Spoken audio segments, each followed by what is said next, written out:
It may only be Royal Rumble week for WWE, but today we also got some information concerning Wrestlemania week.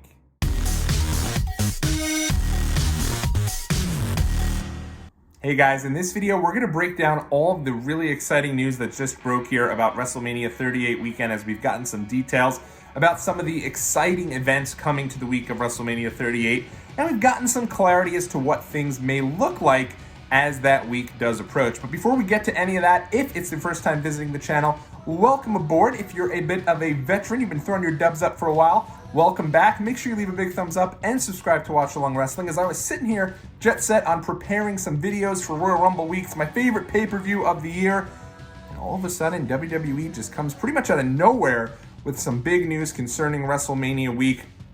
You know, when they had announced the travel packages for WrestleMania a couple months ago, I'll be honest, I was a little underwhelmed. Specifically because when Royal Rumble travel packages had gone on, initially when I was hoping to attend Royal Rumble, I was almost going to go ahead and purchase one of these travel packages. They weren't that expensive, I mean, all things considered. I mean, for a pretty decent seat, I think it was like $500, but you got a lot there. Bacon, bagels, and biceps brunch, opportunity to meet a legend, going down to go see some of the Clydesdales for Budweiser with those legends. It was truly a lot of bang for your buck. Unfortunately, I won't be going to the Royal Rumble, but when those packages went on sale, I couldn't wait to see what WWE had in store for WrestleMania packages. And maybe in another video down the road, I can talk to you guys about those travel packages. But, you know, long story short, there really wasn't much in addition to WrestleMania other than, I think it was Raw, SmackDown, and Access that were included in these packages. And it makes a certain degree of sense because now not only are you getting one premium live event, as they call it now on the streets, but you're getting two, because nights 1 and nights 2 of WrestleMania were included in some of those packages. That's right, some of the WrestleMania travel packages don't even include both nights of WrestleMania. So, very weird. I think they're still trying to figure out the idea of embracing a 2-night WrestleMania, in fairness to them. This is their first time where they're going to have, ideally, a full capacity 2-night WrestleMania. So I understand that portion of it is going to be kind of a little bit interesting when trying to think of different travel packages and things like that. But when those came out, I mean, again, other than SmackDown, Raw, and Access, there wasn't that much there unless you were willing to drop down about 10 grand for the championship package. So, what's that? Yes. No, I didn't stutter. 10 grand for the championship package. I think then you got a trip to the Fort Worth Stockyards in addition to your WrestleMania tickets. So they were charging a hefty penny. But with that being said, there was no really any details on any of the other weeks of WrestleMania events that are typically there. The Hall of Fame, one of my favorite nights of the year. Didn't seem like where that would necessarily fit in. Obviously with SmackDown now on Fridays, you've also got WrestleMania on Saturday and Sunday. So they have to kind of figure out how to make this a real live experience for many of the different fans that are going down to Dallas for that week. Do you put it on Thursday night? Do you put it earlier in the week? Who knows what you do with the Hall of Fame? In addition, there was no NXT Takeover event. Obviously, with the relaunch of NXT to NXT 2.0, there has not been a single Takeover event, but Takeover has really been one of the marquee events of WrestleMania week. The event for your die-hard wrestling fan. I remember going down to Dallas the first time around for WrestleMania 32, and the hottest ticket to come by was the NXT Takeover Dallas show, featuring the debut of Shinsuke Nakamura and a tear-down-the-house match against Sami Zayn. That takeover quickly became the marquee event for all things wrestling. If you were a diehard wrestling fan, you'd want to be at that takeover show. Probably that and the more traditional Ring of Honor event that was held the same time every year around WrestleMania time. I guess it's Supercard of Honor, so to speak. So, with no more NXT proper, so to speak, I was kind of interested to see what they were going to do for that extra event. Well, today we got some information. First and foremost, they did indeed confirm that WrestleMania 38 will feature the Hall of Fame. So thank goodness for that. I think that is a fun event to go to. Whether or not it's going to be, they didn't announce any details yet, but what they did announce was that the event will be taking place as a part of WrestleMania week. They did say ticket information will be released as it becomes more available. So hopefully this will be an event people can attend, unlike last year's event where it was just kind of I think it was in the Thunderdome, and it was kind of strange. But hopefully this year they'll be able to go back to the more traditional setting. If they do, I wonder if Dave Bautista will be the headliner. He was one of the headliners last year, but wasn't comfortable going to the event without fans in attendance. I think his whole point was, I want to say goodbye, I want to be there to embrace the fans. Who knows with this Hollywood schedule, but we can kind of get into who we want to see get in the Hall of Fame down the line. But exciting to know that that will be a part of the day of the event. I think it really slots in nicely on Thursday. I think a lot of people start to show up on Thursdays, and what better way to show up and have that event there on a Thursday. But I also wouldn't mind having the Hall of Fame over the weekend, maybe a little earlier in the day. I know it's a little overkill with WrestleMania. It might be way too much for the folks that are performing on WrestleMania, but that's also an idea. But I'd look for that event most likely on Thursday night. The folks can still go to that event before the SmackDown and then the WrestleMania events, and then obviously Raw. So you'd have really that 5-day event. Ironically enough, they did also announce there will be an NXT event. Now, obviously, there is no more Nxt Takeover with the new rebranding of NXT 2.0, but they did announce that they are going to be doing an NXT Stand and Deliver that will take place over that week. Now, no venue has been announced. I don't anticipate that the venue will be in the same arenas that Raw and SmackDown are at, but they might be. Who knows? We'll have to kind of take a look and see if that's something they decide to go with. But it's at least interesting to see that they are bringing NXT back as part of the live event package.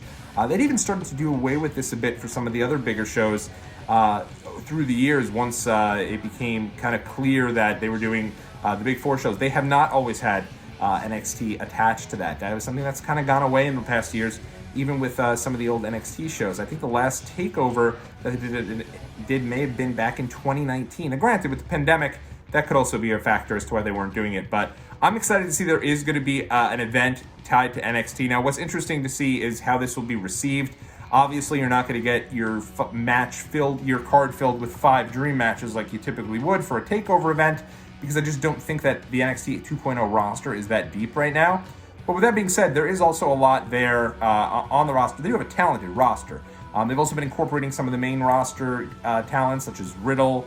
AJ Styles has been on that show, so they can still do enough to fill out the card to get people to come. But I'm very interested to see if they're going to be selling that ticket out like they have in the past. That's been one of those events that I think people have really gravitated towards, and been one of the more popular events in more recent years as a part of WrestleMania weekend. And I mean, it makes sense. You're having about 100,000 people coming to WrestleMania. Those folks are looking for something to do throughout the week. So interesting also to see when that NXT event does take place. Wednesday is typically a day that people do start to show up, so you can certainly do that. I think that it would be nice to kind of start it up. You do Wednesday NXT, Thursday you do Hall of Fame, and then SmackDown, 2 nights of Mania, and then Raw the night after. I think that probably makes the most sense. And Wednesdays typically, some people start their WrestleMania week on a Wednesday. If I'm going to WrestleMania, I'm starting on a Wednesday. I want to get there early. I want a day to kind of look around, take everything in, maybe explore the city a bit, and then go through. So I could definitely see NXT being on Wednesday. The show is actually right now on Tuesday nights, but I just feel like Tuesday's too far out if you want people to come in. People are probably not going to be doing a full week for WrestleMania, so I think that the later in the week that you do have it, the better. So I'd look for that on Wednesday. I also wouldn't rule out the idea of WWE doing NXT the same time as the Hall of Fame. That does sound insane. I don't think that works for Peacock, but you never know. I mean, at the end of the day, they're going to do what's best for, hopefully the talent that are there, for the folks that are going to be working WrestleMania. Those guys want to go to the Hall of Fame, and they want to enjoy the night. They want to be, seen in the crowd, waving, doing that whole deal. And in the past, when it was the night before Mania, a lot of those guys would hightail it as the speeches continued on. So interesting to see how that goes through. The last bit of information we got today is something called a Superstore Access Experience. Now, this has some folks a little confused. Does this mean they're getting rid of Access proper? Does this mean they're combining the two? So remember, the Superstore was always kind of a big deal in relation to Access. Access was always there. You'd end and start your Access kind of like you would at your Disney attractions, right in the Superstore, so you can get all your merchandise. That being said, a Superstore is also free. That being said, Superstore also did have some autograph signings that were typically free. You'd have to get there like crack of dawn status, get on the line, and then try to get your ticket or your raffle to go back a few hours when the store opened up, and then be able to meet those superstars for free. So it'll be interesting to see what that does entail, but I don't think that's going to be replacing Access. I think it's going to be an addition to Access, and what I think is that may end up being, this is just my thought, that may be where some of your premium VIP folks are. I think they loved their setup for the SummerSlam Access video. If you haven't seen it, I'll throw it down in the description below. I did an entire tour of the SummerSlam Access store. And it wasn't even an Access. They just had the SummerSlam Superstore and some meet and greets there. I think they love that setup. I wouldn't be surprised to see the premium VIPs or some sort of VIPs be a part of the Superstore, where you have that kind of access side of the Superstore kind of set up there. That's what they did for SummerSlam. You had your meet and greets. You could have paid, I think it was like $150 to $200 to go there and experience everything that kind of came with doing a meet and greet. Usually it was a nice photo that it was set up. The Superstar was there. You could see some folks. I think Charlotte was there. They had like a big Las Vegas kind of deal, and then they had the backdrop of that Superstar behind them. So I think this is going to be an addition to the Access. I think it's going to be a part of Access, so to speak. But it's exciting nonetheless. It's cool that WWE is bringing everything back. They're figuring out the details, and obviously, as these details drop, we're going to have you covered right here on Watch Along Wrestling. You know that the big part of this channel, yes, we do some retro videos. Yes, we do some unboxing videos. Obviously, we watch along with some of the product and invite you to join. But a big part of this, obviously, has become the live event vlogs, the live event experiences, and anything I can bring to you about that, I want to have you there so that you can watch along and join along. And if I go on these trips, come along, if that makes sense to me. So I'm pumped up, I'm fired up. Royal Rumble week, my favorite event of the year. And now we got some more information about WrestleMania week. It's going to be a lot of fun. I'm ready for it. Let me know what you're excited for, who you want to see go in the Hall of Fame. What do you think about NXT Stand and Deliver? It should be interesting, should be fun. And hey, best time of the year to be a WWE fan kicks off this week. And I'm ready for it. I'm excited. Let's hop on that road to WrestleMania. See you guys in the next video.